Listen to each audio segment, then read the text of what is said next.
On va s'arrêter sur une première. À présent, un guide du routard de la visite d'entreprise en France. Ça sort aujourd'hui. Regardez.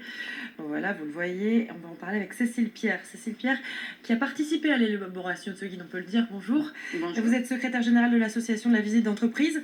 D'abord, qu'est-ce qu'on y trouve dans ce guide du routard de l'entreprise française? Est-ce que ça fonctionne comme un guide du routard classique?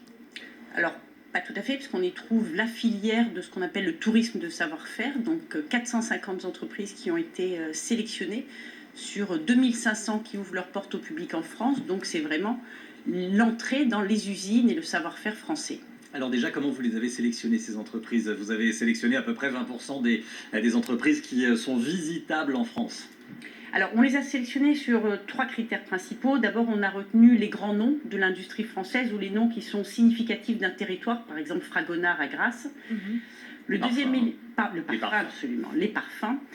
Deuxième élément, on a évidemment sélectionné les entreprises qui étaient des vrais produits culturels, donc sur lesquels il y avait une vraie démonstration des savoir-faire, sur lesquels on était le plus possible au cœur de l'usine et qui racontaient des aventures, des histoires industrielles, donc des vrais produits culturels où on apprend quelque chose, où on vit une aventure et on est le plus proche possible de l'outil de production.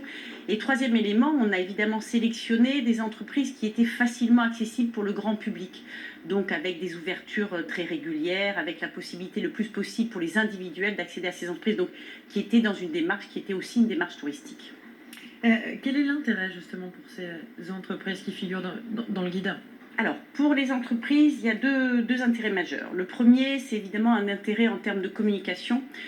Toutes ces entreprises, qu'elles soient les industries, que ce soit la construction des voitures, des savons, des parfums, sont dans une démarche de communication auprès du grand public, une démarche de communication directe, démontrer les savoir-faire, démontrer les engagements sur le développement durable, démontrer la qualité des produits, donc une communication extérieure, une communication interne. On voit un exemple avec la savonnerie Marius Fabre, tout à fait. à Salon de Provence. Oui, tout à fait, qui démontre et qui explique en fait pendant tout le parcours de visite ce qu'est un vrai savon de Marseille, puisque le nom est utilisé aussi par ceux qui ne fabriquent pas du vrai savon de Marseille. Donc l'idée, c'est vraiment d'enseigner, d'apprendre au public de quoi il s'agit. Donc une démarche de communication grand public et une démarche de communication directe. Ça, c'est le premier enjeu fort.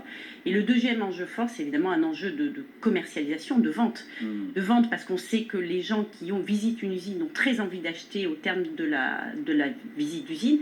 Et on sait aussi que ceux qui ont visité une usine vont devenir des clients fidèles pendant 50 ans. Donc il y a un effet fidélisation de la clientèle. Alors qu'est-ce qui a le plus de succès? C'est les caves à vin, les usines avec du cambouis? C'est là où on comprend quelque chose, on apprend quelque chose? Qu'est-ce qui fait le succès d'une visite d'entreprise? Alors, l'attrait surtout. Oui, l'attrait d'une visite d'entreprise. Alors, ce qui fait l'attrait, c'est évidemment le fait de découvrir des produits qu'on consomme au quotidien. C'est vrai du savon, c'est vrai de la voiture, c'est vrai du parfum ou des aiguilles par exemple. Rentrer dans les coulisses. Voilà, rentrer dans les coulisses, mais des produits dont on ne sait absolument pas comment ils sont fabriqués. Les bottes Aigle par exemple, c'est des bottes qui sont connues, mais on ne sait absolument pas comment sont fabriquées les bottes avec caoutchouc, etc. Donc il y a une curiosité qui est une curiosité sur le produit.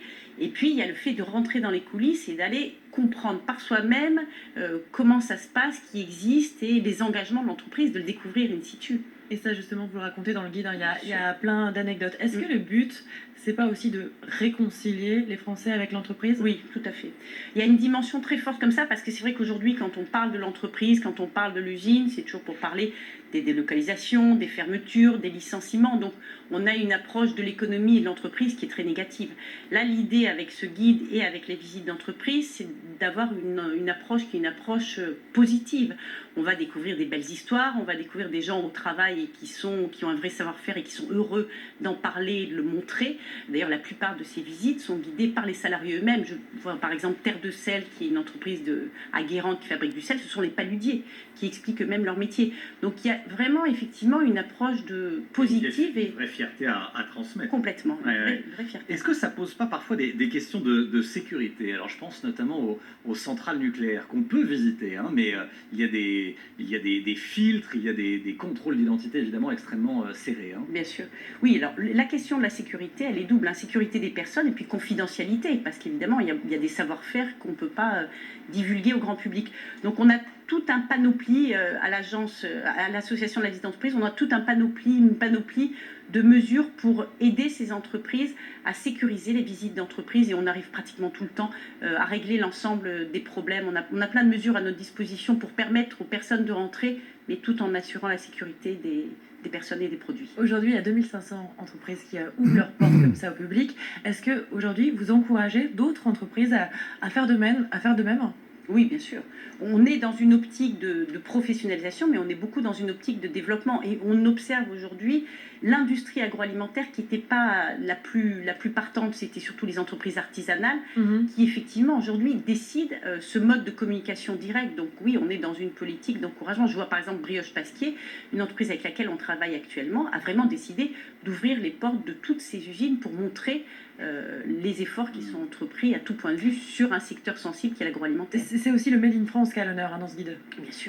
Bien sûr, parce que la visite d'entreprise, c'est le bras armé du Made in France d'une certaine manière. Voilà, le guide de la visite d'entreprise aux éditions Le Routard. Merci beaucoup Cécile Pierre, qui vous avez participé à l'élaboration de ce guide. Vous pouvez évidemment le retrouver dans toutes les bonnes librairies. Restez bien avec nous sur iTélé, 10h26. Dans un instant, on va parler évidemment de ces déclarations du pape qui font énormément réagir.